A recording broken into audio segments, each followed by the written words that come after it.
नमस्कार दोस्तों, स्वागत है आपका एबी धार्मिक टीवी चैनल में। आज हम आपको बताएंगे श्री खाटू श्याम जी कौन हैं। खाटू श्याम जी की कहानी। राजस्थान के सीकर जिले में श्री खाटू श्याम जी का सुप्रसिद्ध मंदिर है। वैसे तो खाटू श्याम बाबा के भक्तों की कोई गिनती नहीं, लेकिन इनमें खासकर वैश्य, मारवाड़ी जैसे व्यवसायी वर्ग अधिक संख्या में हैं। श्याम बाबा कौन थे, उनका जन्म और जीवन चरित्र के बारे में जानते हैं। खाटू श्याम जी का असली नाम बर्बरिक है।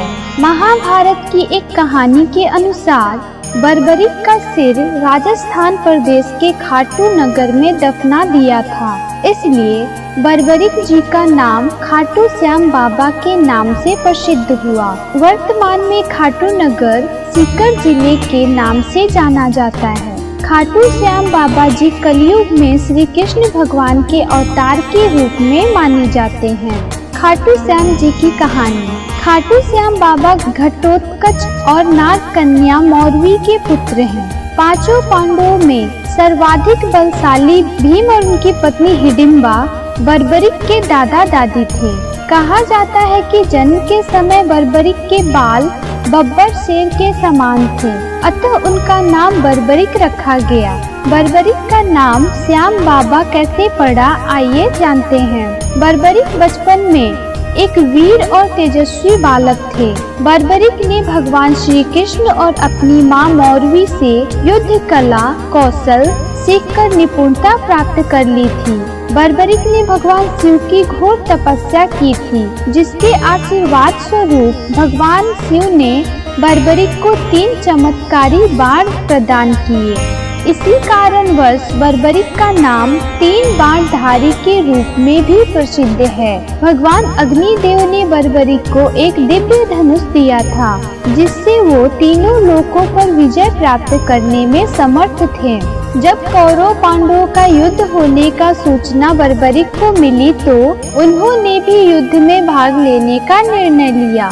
बर्बरिक ने अपनी मां का आशीर्वाद लिया और युद्ध में हारते हुए पक्ष का साथ देने का वचन देकर निकल पड़े।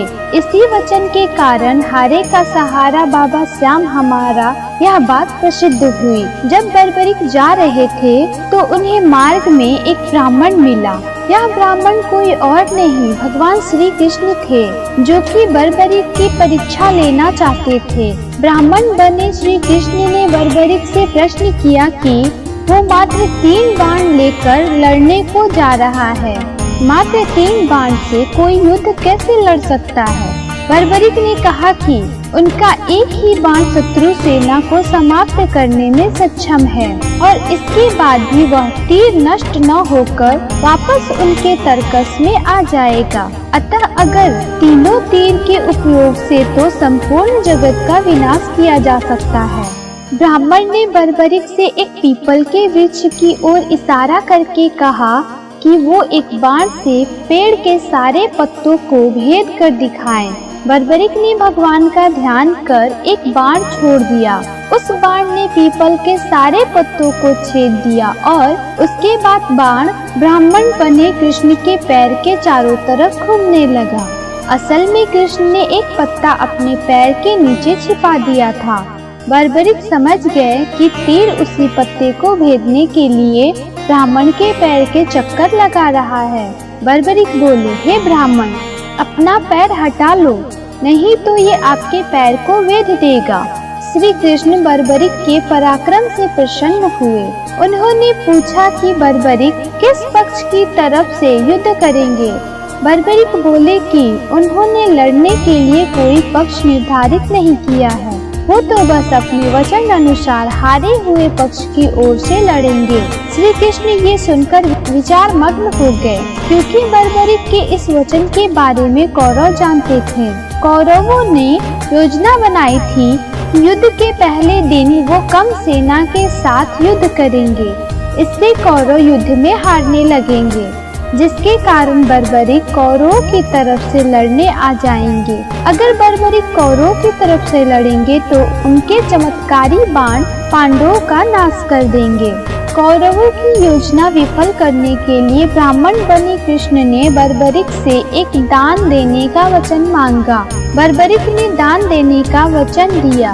अब ब्राह्मण ने बर्बरिक से कहा कि उसे दान में बर्बरिक का सिर चाहिए। इस अनोखे दान की मांग सुनकर बर्बरिक आश्चर्यचकित हुए और समझ गए कि यह ब्राह्मण कोई सामान्य व्यक्ति नहीं है। बर्बरिक ने प्रार्थना की कि वो दिए गए वचन अनुसार अपने शीश का दान अवश्य करेंगे, लेकिन पहले ब्राह्मण देव अपने वास्तविक रूप में प्रकट हो। भगवान कृष्ण अपने असली रूप में प्रकट हुए। बर्बरिक बोले कि हे देव, मैं अपना शीश देने के लिए वचनबद्ध हूँ, लेकिन मेरी युद्ध अपनी आँखों से देखने की इच्छा है। श्री कृष्ण ने बर्बरिक की वचनबद्धता से प्रसन्न होकर उसकी इच्छा पूरी करने का आशीर्वाद दिया। बर्बरिक ने अपना शीश काटकर कृष्ण को दे दिया। श्री कृष्ण ने बर्बरिक के सिर को 14 देवियों के द्वारा अमृत से सींचकर युद्ध भूमि के पास एक पहाड़ी पर स्थित कर दिया, जहां से बर्बरिक युद्ध का दृश्य देख सके। इसके पश्चात कृष्ण ने बर्बरिक के धड़ का शास्त्रोक्त विधि से अंतिम संस्कार कर दिया। महाभारत का महान युद्ध समाप्त हुआ और पांडव विजयी हुए। विजय के बाद पांडवों में यह बहस होने लगी कि इस विजय का श्रेय किस योद्धा को जाता है। श्री कृष्ण ने कहा, चूंकि बर्बरिक इस युद्ध के साक्षी रहे हैं, अतः इस प्रश्न का उत्तर उन्हीं से जानना चाहिए। तब परम वीर बर्बरिक ने कहा कि इस युद्ध की विजय का श्रेय एकमात्र श्री कृष्ण को जाता है, क्योंकि यह सब कुछ श्री कृष्ण की उत्कृष्ट युद्ध नीति के कारण ही संभव हुआ। विजय के पीछे सब कुछ श्री कृष्ण की ही माया थी। बर्बरिक के इस सत्य वचन से देवताओं ने बर्बरिक पर पुष्पों की वर्षा की और उनके गुणगान गाने लगे। श्री कृष्ण वीर बर्बरिक की महानता से अति प्रसन्न हुए और उन्होंने कहा, हे वीर बर्बरिक, आप महान हैं। मेरे आशीर्वाद स्वरूप आज से आप मेरे नाम श्याम से प्रसिद्ध होंगे। कलयुग में आप कृष्ण अवतार रूप में पूजे जाएंगे और अपने भक्तों के मनोरथ पूर्ण करेंगे। भगवान श्री कृष्ण का वचन सिद्ध हुआ और आज हम देखते भी हैं कि भगवान श्री खाटू श्याम बाबा जी अपने भक्तों पर निरंतर अपनी कृपा बनाए रखते हैं। बाबा श्याम अपने वचन अनुसार हारे का सहारा बनते हैं, इसलिए जो सारी दुनिया से हारा सताया गया होता है, वो अगर सच्चे मन से बाबा श्याम के नामों का जप स्मरण करे तो उसका कल्याण अवश्य ही होता है।